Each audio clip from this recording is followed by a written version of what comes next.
नमस्ते friends, welcome back to my new blog. आशा करती हूँ कि आप सभी लोग बहुत अच्छे होंगे, लेकिन मैं अच्छी नहीं हूँ क्योंकि जामनगर में ना कंटिन्यूस एक हफ्ते से बहुत बारिश हो रही थी, जिसकी वजह से मेरी जो गार्डन है ना पूरी तहस नहस हो गई। देखिए कितने सारे पेड़ मेरे गार्डन में गिर गए हैं। एक पेड़ तो कोई लगाता नहीं है और इतने सारे पेड़ जब गिर जाते हैं ना तो बहुत अफसोस होता है। खैर, अब ये तो बारिश की वजह से पानी गिर गया है क्योंकि हवा भी बहुत तेज चल रही थी। तो आधा ही पेड़ को अभी कट कराया है हमने, अभी पूरा कट नहीं हुआ है। और मुझे अपने बेटे के लिए भेजना है बेसन के लड्डू। तो मेरे पास फॉर्चून बेसन ही था क्योंकि बारिश की वजह से ना काफ़ी सारे लोगों के घर में पानी भर गया, जिसकी वजह से हमारे अंदर जो हमारे बेस के अंदर ना शॉप खुल नहीं रहा है। तो मुझे ना मोटे वाले बेसन नहीं मिले, तो मैंने सोचा चलो पतले वाले बेसन से ही लड्डू बना लेते हैं। तो इसके लिए मैंने लिया है 3 कप बेसन। इसमें डालेंगे 1/4 कप देसी घी, 1/4 कप ही हम दूध डालेंगे और इसे बेसन में अच्छे से रब करेंगे अपने दोनों हाथों से। इस तरह से जब हम रब करते हैं ना तो बेसन के कण कण में ना दही और दूध अच्छे से मिक्स हो जाती है और जो इसका टेक्सचर है ना बिल्कुल दानेदार हो जाता है। देखिए थोड़ी देर में ना एकदम से दानेदार सा आपको बेसन दिखने लगेगा। जब इस तरह का टेक्सचर हो जाए तब आप समझ जाइएगा कि बेसन आपका बिल्कुल तैयार हो गया है। तो अब हम इसे ना छान लेंगे एक छन्नी की मदद से। अब ये जो मेरी छन्नी है ना बहुत बारीक वाली छन्नी है, तो देखिए जो एकदम ही फाइन होगा ना बेसन वो छन जाएगा, लेकिन जो हल्के से दरदरे होंगे जिनमें गांठें पड़ गई ना वो बिल्कुल भी नहीं छनेगा। तो इसके लिए हम मिक्सी का यूज करेंगे। तो मैं यहाँ पर मिक्सी में जो गांठें वाली बेसन है ना उनको डालूंगी और इसको हल्का सा पीस लेंगे। इस तरह से जब आप पीस करके बेसन को यूज़ करेंगे तो बिल्कुल भी ना इसमें लम्स नहीं रहता है और बहुत अच्छे से बेसन बारीक हो जाती है। अच्छा, आप ये बिल्कुल भी ना सोचिएगा कि जो इसमें दरदरा कि जो दानेदार टेक्सचर आया है ना वो हट जाएगा, कुछ भी नहीं होता है। एक बार आपने इसमें दूध और घी मिक्स कर दिया है ना तो इसका टेक्सचर एकदम दानेदार हो जाता है। अब हम इसे फिर से छान लेंगे। हल्का सा मैं हाथों से भी रब करती रहूँगी ताकि बेसन सारा मेरा छन जाए। और 1 चम्मच ही बेसन मेरा वेस्ट हुआ था, उसे मैंने थ्रो कर दिया, इसका यूज नहीं किया था। और बाकी का पूरा बेसन मेरा देखिए कितना अच्छा टेक्सचर आया, एकदम दानेदार बेसन बन करके तैयार हो गया है। तो आपके पास अगर पतला वाला बेसन है ना और आपको लड्डू बनाना है तो आप इस तरह का ट्रिक लगा सकती हैं, जिसकी वजह से लड्डू बहुत अच्छे बनते हैं, बिल्कुल मार्केट जैसे लड्डू बन करके तैयार होते हैं। पतले वाले बेसन से तो लड्डू अच्छे बन जाते हैं, लेकिन जब आप इसे खाओगे ना तो वो मुंह में चिपकते हैं, दांतों के बीच में चिपकते हैं, तो बिल्कुल भी अच्छा नहीं लगता है। और दानेदार बेसन के जो लड्डू होते हैं ना वो बहुत अच्छे लगते हैं खाने में, बिल्कुल भी मुंह में चिपकता नहीं है और उसका टेस्ट भी बहुत अमेजिंग आता है। तो बेसन हमारा तैयार हो गया है, एकदम से दानेदार हो गया है। तो अब लड्डू बनाने के प्रोसेस में आगे बढ़ते हैं। तो यहाँ पर मैंने 3/4 कप लिया है देसी घी और इसको हल्का सा मेल्ट कर लेंगे। इसके बाद हम इसमें सारे बेसन को डाल देंगे।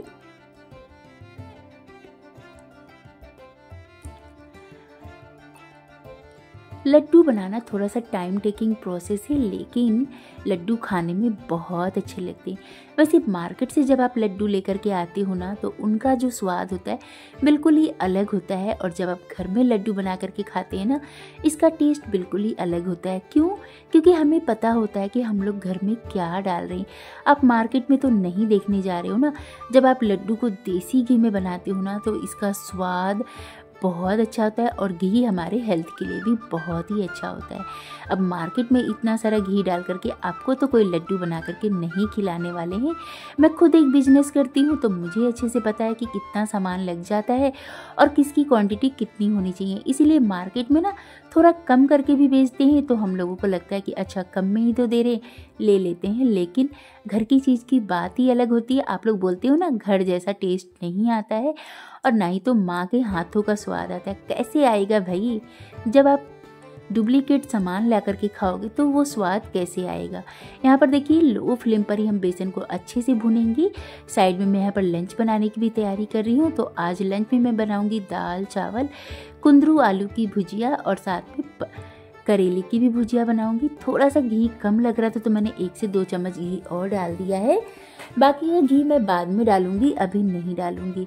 थोड़ी सी ड्राई फ्रूट को मैं चॉप कर लूँगी, जिसमें मैंने काजू, बादाम और पिस्ता लिया। आप अपने पसंद के हिसाब से ड्राई फ्रूट डाल सकते हैं या फिर बिना ड्राई फ्रूट के भी बना सकते हैं, क्योंकि बेसन के लड्डू में ना ड्राई फ्रूट नहीं जाता है। मार्केट में तो ऐसे ही मिलता है, बस खरबूजे का बीज रहता है कहीं कहीं पर। और लेकिन मैं इसे घर में बना रही हूँ और अपने बेटे के लिए बना रही हूँ स्पेशली, तो मैंने इसमें थोड़े से ड्राई फ्रूट डाले हैं।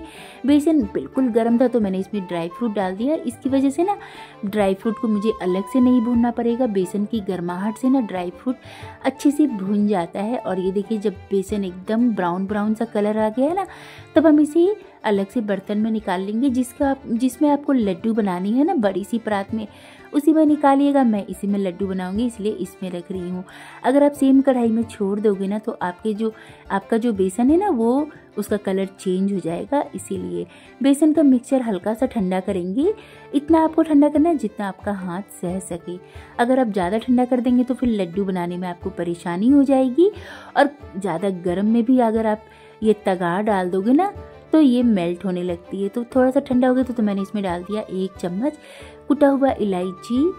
इससे बहुत अच्छा फ्लेवर और स्वाद आता है। और यहाँ पर मैं पतंजलि का बूरा यूज कर रही हूँ। मैंने तगार घर में नहीं बनाया, आप चाहो तो तगार भी घर में बना सकते हो, जैसे कि बूरा बोलते हैं। तो मैं यहाँ पर 1 कप के करीब ही बूरा डालूंगी। और थोड़ा सा मैंने टेस्ट किया था ना, तो थोड़ा तगार मैंने और डाला था। आप इसमें 1.5 कप या फिर उससे थोड़ा सा ज़्यादा तगार डाल सकते हो, अगर आप अच्छा खासा मीठा पसंद करते हैं तो।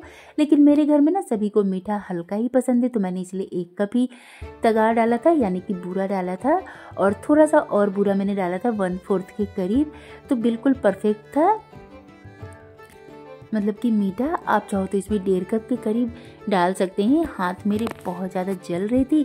बस इतना गर्म होना चाहिए आपका जो बेसन का मिक्सचर है, जितना आपका हाथ सह सके। तगाड़ डालने के बाद धीरे धीरे करके इसे मिक्स करेंगे बेसन के साथ। अगर आप ज़्यादा गरम में ही तगाड़ डाल दोगे ना, तो ये मेल्ट हो जाएगी, फिर आपके लड्डू अच्छे नहीं बनेंगे। अब लड्डू बना करके चेक कर लेते हैं कि गोल गोल बन रहे हैं कि नहीं। ये देखिए कितना अच्छा गोल राउंड शेप के लड्डू बन करके तैयार हो रही है। मैंने सोचा जैसे वीडियो में दिखाते हैं ना, कि एक हाथ में लड्डू और दूसरे हाथ से इसको अच्छे से सेक देते हैं, वही ट्राई करी थी, लेकिन मुझसे तो बनता ही नहीं है। मैं दोनों हाथों का यूज़ करके ना एक साथ 2-2 लड्डू बना लेती हूँ, लेकिन उस तरह से लड्डू मैं नहीं बना पाती हूँ। देखिए हाथों से ही मैं बना रही हूँ, एक हाथ से कितने अच्छे गोल गोल लड्डू बन करके तैयार हो रही हैं। और इसका टेक्सचर देखिए, बिल्कुल इसी तरह का टेक्सचर होना चाहिए, ना ही तो घी कम होना चाहिए और ना ही तो ज़्यादा, एकदम परफेक्ट घी है। और जो लड्डू का मिक्सचर है ना, बहुत अच्छा बना है। इससे लड्डू सारे मेरे बन गए थे और टेक्सचर तो बहुत ही अमेजिंग था फ्रेंड्स। लड्डू सभी को बहुत पसंद आए और मेरे बेटे के पास जब पहुंचेगा ना, तब मैं आपको बताऊंगी कि कैसा लगा। बेटे ने खाया तो बोला बहुत टेस्टी लग रहा है। और लड्डू सारे तैयार हो गए थे, तो मैंने इनके ऊपर थोड़े से खरबूजे के बीज लगा दिए ताकि ये दिखने में और भी सुंदर लगे। अच्छी लगी हो तो लाइक शेयर एंड सब्सक्राइब कर दे। Thank you.